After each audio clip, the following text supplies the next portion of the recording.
Hey y'all, Bill Quirk with the Defensive Training Group and Shoot GTR, here to do our third installment of this new series that we've been running, talking about our frequently asked or most commonly asked questions that we get in the pro shop.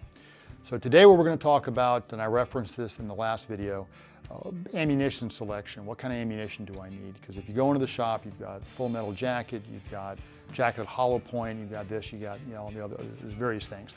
So that can be very confusing if you're just getting started in this journey. So I want to take a second to talk about those things.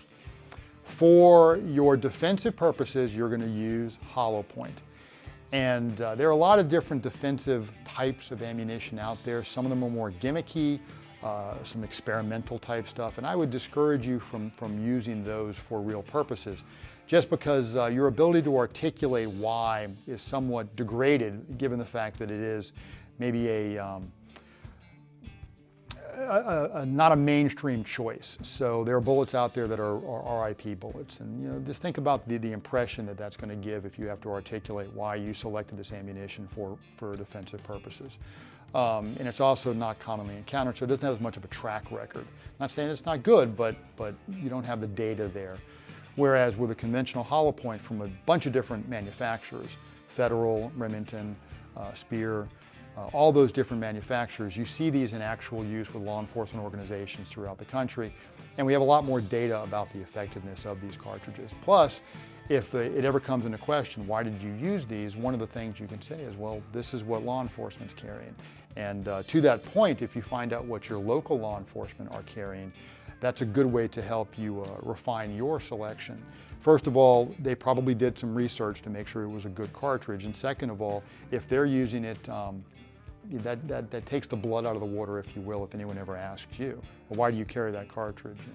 Is it for this reason or that reason? No, it's because that law enforcement agency right there, they also issue it to their people. So if it's good enough for them, it must be good enough for me.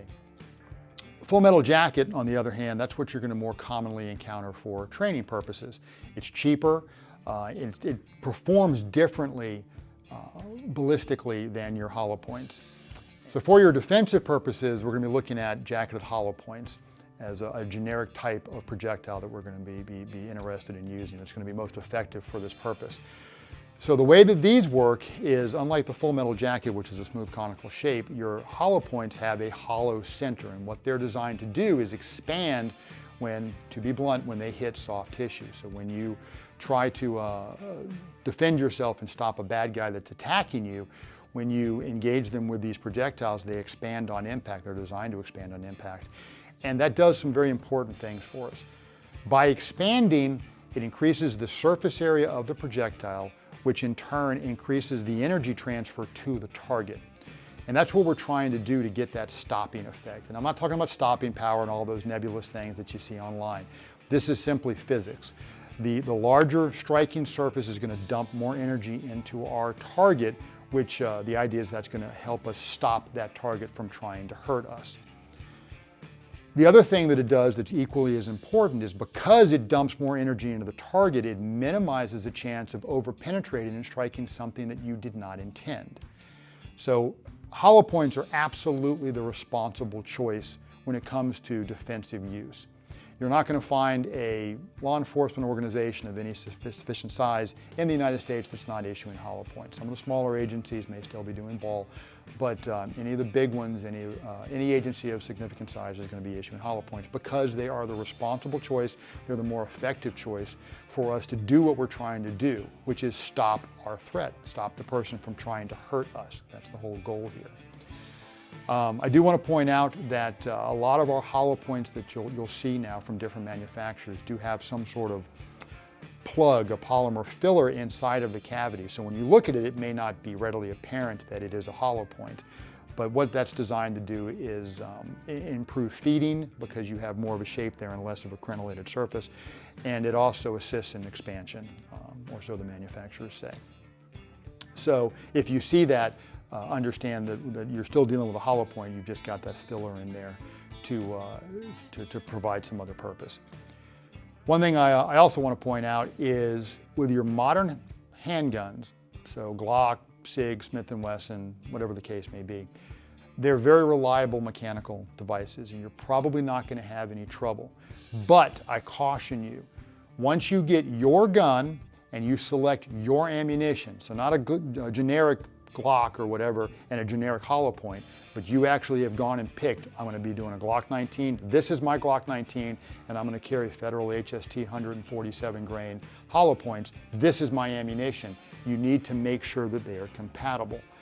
Like I said, most likely with our modern handgun choices, you're going to have no problems whatsoever, but it's your life, so let's not gamble. Let's make sure. 50 rounds minimum, 250 is better to run through the gun to make sure that that hollow point is compatible with your particular pistol. There have been documented cases, mostly several decades ago, where certain hollow points just did not work with certain semi-automatic pistols, certain designs. Don't find that out in the middle of a gunfight. You need to know now. So yes, I know it's expensive, but how much is your life worth? Go ahead and test your specific pistol with your specific hollow point. At least 50 rounds, if not about 250, just to make sure that they are compatible. So that's the big difference between the type of ammunition you're going to most likely encounter when you come into the pro shop or you go into lawful defense. Your full metal jacket, training practice ammo, and your jacketed hollow point of some sort, which is for defensive purposes. If you have any questions, as always, leave them below. Text the shop, call lawful, give me a call if you've got my information, and we'll be happy to help you. If you liked the video, if the video was useful, if you found this information to be helpful, please give us a like down below. Keep training, and you all stay safe.